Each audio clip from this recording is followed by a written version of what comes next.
E aí, já pensou em ganhar muito dinheiro com um canal de corte igual esse daqui que você está assistindo? No primeiro link da descrição temos um aulão para você que quer começar um canal de cortes e faturar muito aqui na internet. Também teremos planilhas que irão te ajudar na hora de organizar a produção do seu canal. Tá esperando o quê? O problema aqui nessa região, essa região separatista, ela tá querendo se juntar à Rússia. E aí, desde 2014, os confrontos continuam. O episódio mais marcante, talvez, que chamou a atenção do mundo para isso, foi quando o avião da Malaysian Airlines, lembra? Foi abatido e caiu. Aliás, eu estava em Moscou quando isso aconteceu. E eu até dei várias entrevistas. Você tava fazendo lá, velho? Tava visitando. Tá. Mas aí aconteceu um negócio. Nossa. Eu entrei ao vivo em todos os veículos. Eu entrei transmitindo o que estava acontecendo ali. Abateram e derrubaram o avião. E quem que derrubou? Armamento russo na mão desses rebeldes que são ucranianos, que falam russo, de etnia russa, ligados com os russos, que queriam fazer parte, queriam pegar esse território deles e se juntar com a Rússia, estimulados e incentivados pelo Putin, pela Rússia. O que acontece? Isso daqui fica desse jeito. A Rússia dominou a Crimeia. Aqui não evolui, mas quem tem controle do território são os separatistas, né? E aí, de repente, em abril do ano passado, o Putin começa a trazer soldados para a fronteira.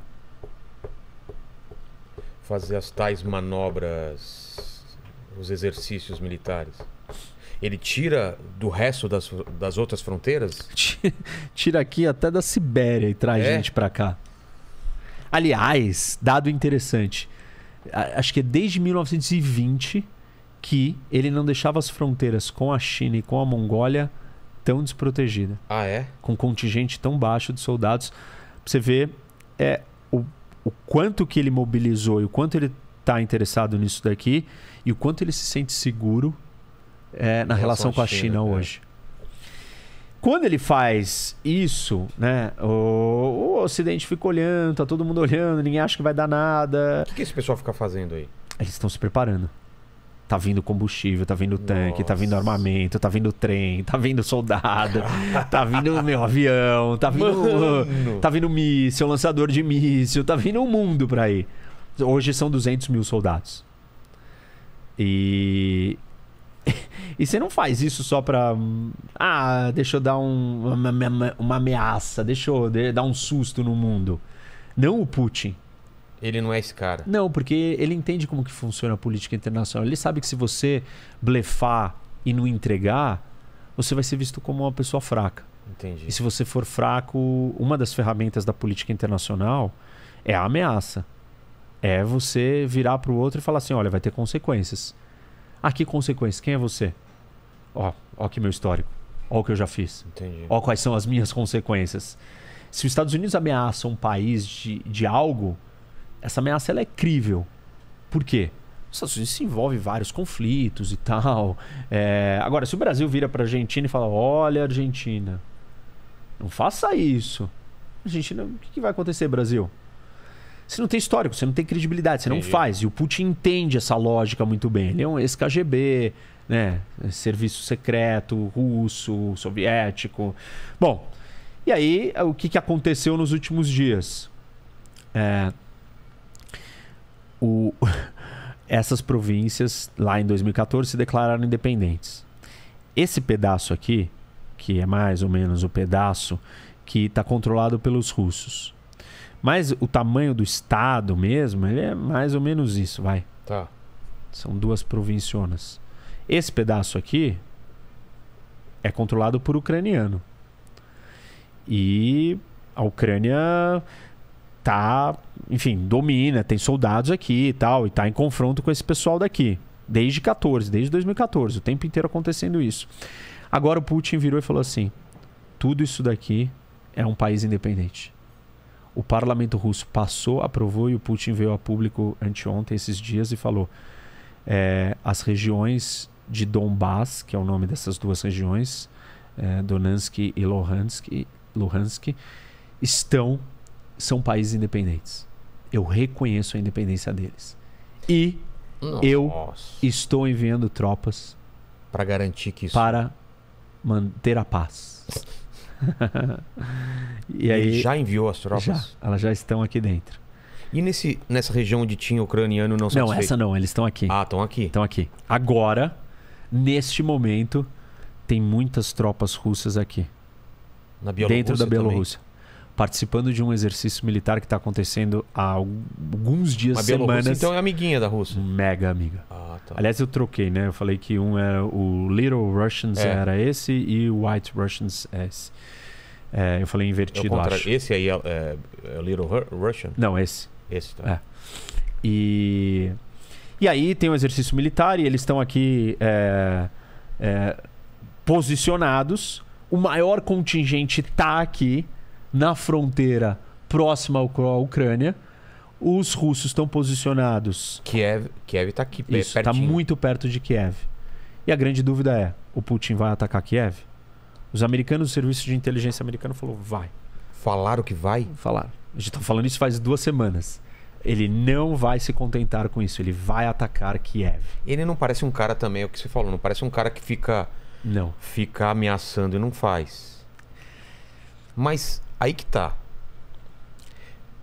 As consequências disso é o mundo inteiro se unir contra a Rússia ou não.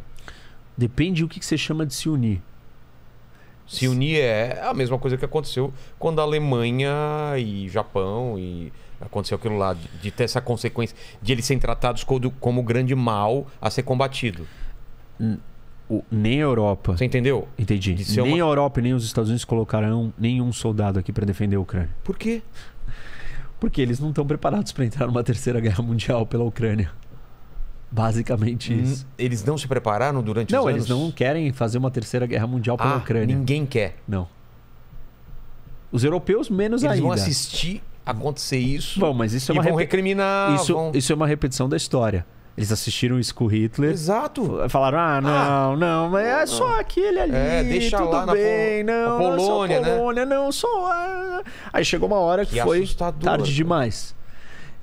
E o Putin, então, ele espera que isso aconteça, que não tenha uma reação. Ele tem certeza que não vai ter. Ele tem certeza. Tem certeza. E ele tá certo. Mas não haverá uma reação militar do Ocidente para proteger a Ucrânia.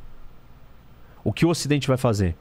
Dar armas, já está dando desde 2017. Para ucranianos? Para a Ucrânia. Nossa. Está dando armas para os ucranianos se defenderem. Quem que está desesperado aqui? Quem que você acha que está desesperado nessa história? A Polônia de novo. Isso. É óbvio. Todos os países, esses 3 aqui, Estônia, Letônia, Lituânia, estão desesperados.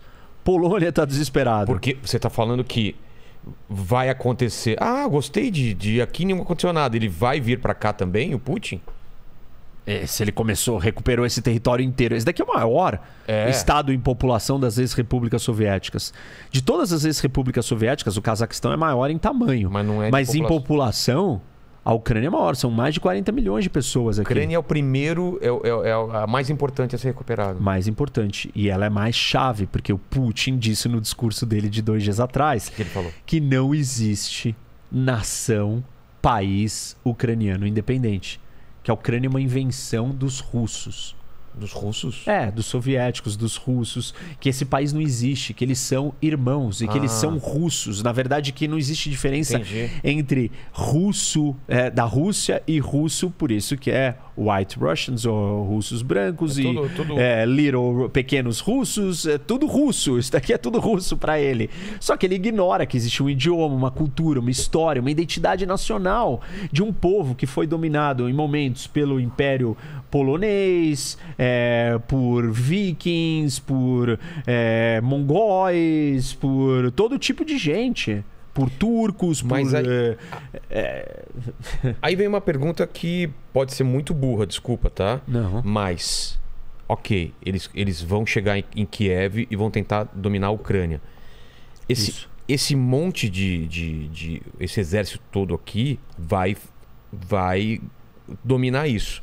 E eles vão estar expostos em outros lados. Eles não correm o risco de vir alguma coisa de outro lado? Não tem nada do outro lado. Não tem ninguém do outro lado. Tem ninguém, né? Tem a China. Mas agora ele está próximo da China. Como que ele está próximo? Olimpíada de Inverno na China. 2 semanas atrás, o Putin foi lá para encontrar com o Xi Jinping. o líder chinês. E aí os dois juntos fizeram uma declaração pública de que a China diz que a OTAN não pode mais expandir e que ela está com a Rússia. Ah, é? É. Então, aí tem um perigo e um temor muito grande, porque estamos cogitando até, né, num cenário extremo máximo, que a China decida fazer alguma coisa contra Taiwan, que é a ilha na frente, que ela quer recuperar no mesmo momento que está acontecendo isso aqui. Nossa, é mesmo. Assim, a China, ela tá olhando e tá atenta e tá do lado da Rússia. E o que nós temos acontecendo no mundo não é mais uma união por ideologia, mas é uma união entre autocracias, entre regimes totalitários, entre ditaduras fortes e grandes. A Rússia é a maior potência militar. Capitalistas. Né?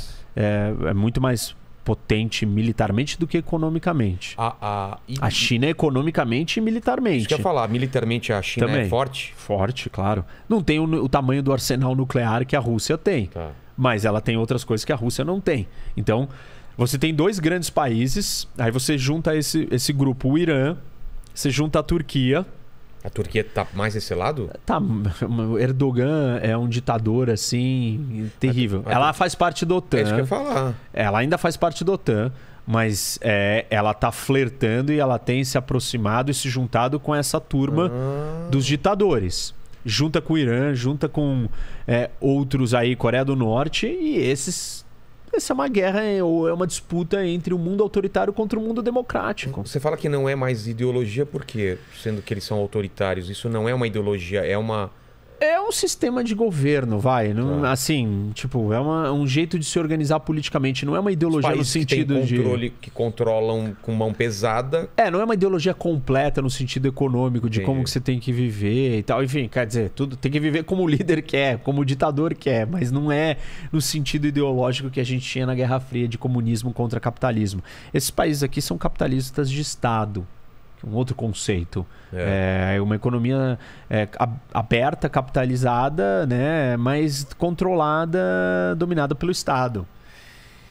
O que a grande preocupação aqui? Como que isso vai acontecer? Primeiro, né? O que ele vai fazer em Kiev? Ele vai entrar em Kiev, ocupar, derrubar o governo e sair? Se ele fizer isso, aí volta um outro governo depois, ele não tem controle sobre o país. Se ele vier ficar e entrar em Kiev, ele vai ficar numa guerra urbana. E uma guerra urbana numa cidade desse tamanho, num país que não quer ser dominado pela Rússia, é uma guerra de guerrilha. Sangrenta e... interminável. Interminável. Porque ela não acaba. Você vai ter que exterminar todo mundo para acabar. Enquanto tiver 100 ucranianos ali lutando, é um sniper, né? Um atirador no alto de um prédio, dá um tiro no tanque, explode um tanque. Carro-bomba. É guerrilha, é assimétrico o conflito. E aí Mas a Rússia as não baixas são altíssimas. A Rússia não quer isso. Assim, se ele estiver caminhando para isso, é uma loucura. Ele tá num outro nível de loucura. Você acha que não é isso que ele vai caminhar para? Eu acho que não tem como. Só que ninguém conseguiu entender o que ele quer fazer com Kiev, se ele não vai fazer isso. Tem gente que tá aventando a possibilidade de ele entrar, derrubar, sair, fazer um cordão em volta da cidade. Isolar a cidade por fora e não ficar na guerra urbana. Sei lá. Nossa. Outra possibilidade é ele só vai anexar essas províncias aqui do leste da Ucrânia. Ou, eu tenho dito isso daqui também, ele vai vir aqui criar um corredor para pegar por terra a Crimeia. Porque a Crimeia, ela não tem ligação por aqui, tá certo? Que ele colocou uma ponte depois de 14, mas a conexão com o continente está aqui. E para ele fazer isso, ele ocuparia esse território, controlaria isso daqui, e aí é um jeito da Rússia acessar a Crimeia, direto por terra. E de quebra ele também pegaria essas duas províncias. Me parece mais uma segunda etapa dessa situação é ele vir aqui e se juntar... Com a Moldávia? Também é... Porque aí tem um problema na Moldávia. Tem um território aqui que chama Transnistria. Transnistria. Que tá aqui, ó. que é ocupado pelos russos. Fronteira com a Ucrânia. Que teve uma disputa dentro da Moldávia, os russos entraram, ajudaram os separatistas, ocuparam, então tem tropas lá. Para quê? Para evitar que a Moldávia se junte com o Ocidente, para influenciar o que acontece aqui dentro, para evitar que esse acesso aqui do Mar Negro por cima, que chama Gap da Bessarábia, que a Moldávia era Bessarábia antes, que é o Gap da Bessarábia, que é um corredor aqui que conecta, porque o corredor aquele corredor do norte da planície europeia, ele vem aqui por cima e aí ele se divide aqui e desce aqui ao lado dos Cárpatos, porque os Cárpatos, né, estão vindo por aqui. Também não tem nada natural que impeça esse corredor. Isso, e na verdade esse corredor ele serve muito mais para chegar no Mar Negro. Tá. E ele é estratégico importante. E aí, se ele fizer isso, ele corta o acesso da Ucrânia ao Mar Negro. Aí ele transforma a Ucrânia em um país sem saída para o mar. Todo isolado. Totalmente problemático, difícil, mas não vai ser muito fácil sobreviver. Então, essa são as possíveis opções dele. Ou ele não vai para Kiev e só lida com esse pedaço aqui e tudo bem. Eu acho que para Kiev é uma coisa, pelo que você está me falando, é uma jogada muito arriscada para ele, né? Muito, mas assim, todos os serviços de inteligência do Ocidente dizem que ele irá invadir Kiev. Hoje, o presidente da Ucrânia declarou estado de emergência no país e convocou todos os reservistas. Toda a população parou e ninguém mais trabalha e o país inteiro está mobilizado para a guerra. Porque você tem que se concentrar e se preparar para a guerra, porque eles acham que a invasão é iminente. E ele está sendo orientado e guiado pelo Ocidente, tentando ajudar, pelo menos com informação. Como se começa uma guerra desse jeito? Primeiro ele vai atacar com mísseis. Porque ele vai destruir as baterias antiaéreas e a força aérea ucraniana do que restou. Que já não é grande coisa, mas ele vai atacar as bases militares. Ele sabe onde elas estão localizadas, ele vai bombardear com mísseis e vai destruir o exército ucraniano antes dele se mover. Depois ele vai vir, vai exercer uma superioridade, comando e domínio aéreo. E depois ele vai vir por terra. Como que faz esse domínio aéreo? Uma vez que você não tem mais força aérea do outro país, você... Não tem antimíssil. Não tem antimíssil, você controla o espaço aéreo e você vai ficar voando, sobrevoando, vendo o que está acontecendo ali. Você vai ter superioridade aérea para ajudar suas forças terrestres que estão avançando por terra. E aí ele vai vir por terra...